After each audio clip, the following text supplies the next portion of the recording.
If you have a wheel spacer, and if it happens to be stuck, this is how you get it off.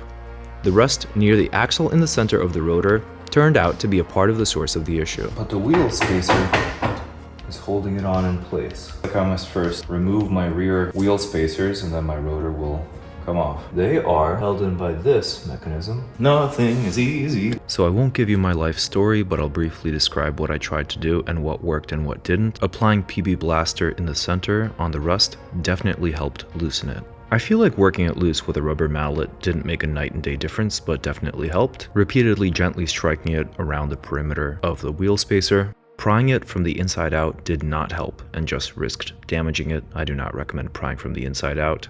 What eventually broke it loose was working a screwdriver, a flathead screwdriver, in with a rubber mallet and then prying it out. This method definitely leaves a mark, so you'll want to take a lot of care, especially because the wheel spacer can be made out of aluminum.